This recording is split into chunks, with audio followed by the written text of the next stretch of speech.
napagtagumpayan, kung i-sum up natin, no? Kung i-wrap up natin yung mga napagtagumpayan mo, how was it? Paano mo po ito maisalarawan, Mayor? Go ahead. Yes, magandang hapon sa lahat. Actually, yung as mayor, as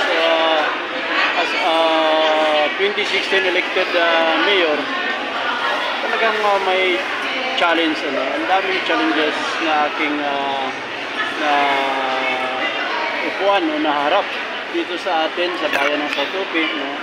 Actually, parang gusto kong anuhin muna, South Opi is a 4th class municipality to. And out of a 4th class municipality, South Opi also is tri-people ang community natin.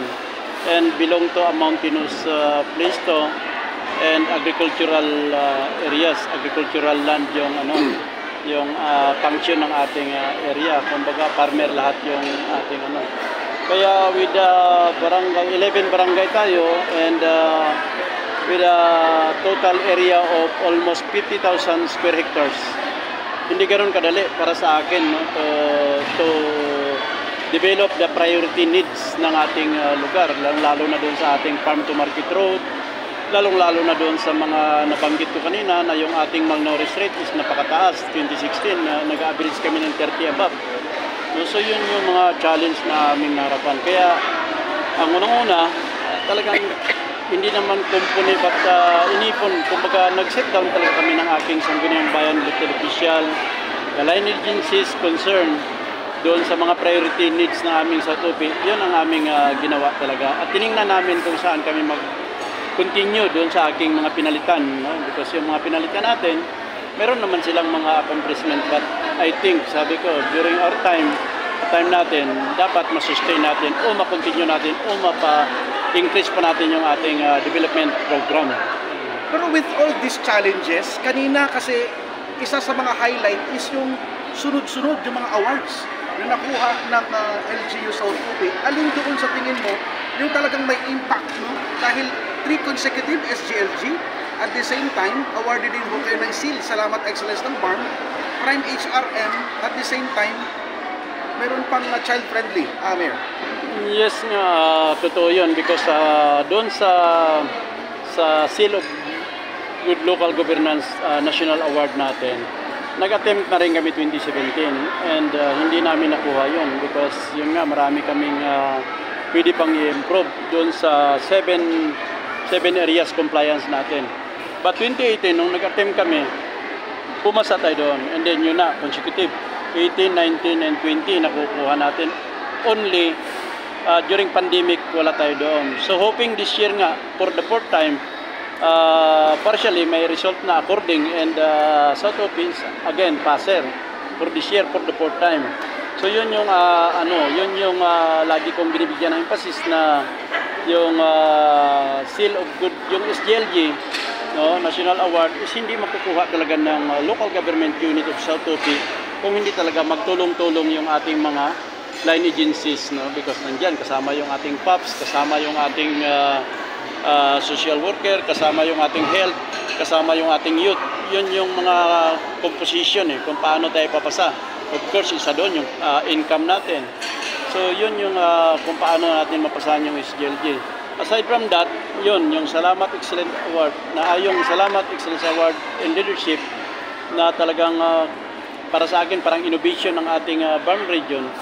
So nakuha natin 2022, and tayo lang yung nakakuha noon, na may incentives din na 2.5 million, and yun yung medalyon natin na 18K worth 400 million. So isa yun sa mga na-establish namin na kumbaga yung paano nagsama-sama yung local government work hard para sa ating bayan sa South Opi. With all these awards, anong naging susi dito sa tagumpay ng lahat ng ito, Mayor? Lagi lang naman kami lagi lang kami nagkakaroon ng study doon sa mga na-encounter natin, yung regular or basic na problema ng lugar namin. Kung ano yung aming na-encounter, doon lang kami nag-iisip at doon lang kami nag-create ng mga solution, how to address. Parang yun ang nakikita ko Kasi hindi naman kami talaga maka-action without validation of the basic needs ng aming lugar. Ano yung ating basic needs talaga dito? Like sinabi ko na, yung ating South Office belong to agricultural land, so farmer tayo. Isa sa basic needs natin dito is yung farm to market road. So aside from that, South Office again is 70% indigenous people, not because IP tayo, pero yun nga, dahil bundok-bundok tayo dito, ang dami rin nating mga cases pagdating sa health matter. Ang dami rin mga cases pagdating sa health matter na yan. Pagdating sa ating peace and order, isa rin yun. Ang dami rin kami na-encounter dito because kung naatinan nyo yung ating mga land conflict settlement dito, that was nag-origin pa ng 1970s, 1980s. Challenge para sa amin yun. Kaya doon kami nag-aaral paano namin talaga i-resolve yung mga conflict or yung mga problems na aming nakikita. Bakit mo ginagawa ang lahat ng ito? Alam natin, Mayor, ito yung last term mo as Mayor. Ano yung gusto mong legacy na iiwan sa bayan ng South Upi? Minsan mahirap din sabihin na this is a battle of or pag-i-introduce ng principle. But sabi ko nga sa kanila, being a mayor, I think marami pang gustong mangyari yung ating mga kababayan na hindi ko rin nabigay. Marami rin silang gustong ipagawa sa akin na hindi ko pa rin nagawa. But sabi ko, up to the end of my term, sabi ko, ang gusto ko lang ipakita na I am working. I am a functional mayor. No? Above average, sabi ko nga, yung aming gustong ipakita na sana ma-appreciate din. Talagang nagtatrabaho tayo. Kasama na yung ating mga fellow elected official and live agencies. At a scale of 1 to 10, kung i-grade mo yung sarili mo in terms of performance, nasaan? Igagrado mo yung sarili mo? Sabi ko nga lagi, sana, hindi lang ako. My fellow elected official, sabi ko, bigay natin yung grade sa ating sarili above average. Yun lang aking sinasabi lagi. Ayaw ko naman magsalita ng 90% or basta above average kami. Ibig sabihin, functional kami. So sige po, Mayor, pasasalamat siguro sa ating mga kababayan na siguro gaano kalaking tulong ang BARM at saka ang Maguindanao Provincial Government sa tagumpay na ito. Yes, ang daming development ng bayan ng South Upi na galing talaga sa region BARM natin, no? Yung mga ating road connecting. But siyempre, kami talaga, sabi ko nga, nagpapasalamat din kami sa guide na ibinibigay ng aming provincial government, no? Of course, headed by yan ng ating provincial governor by Mariam Sangki mga Didato.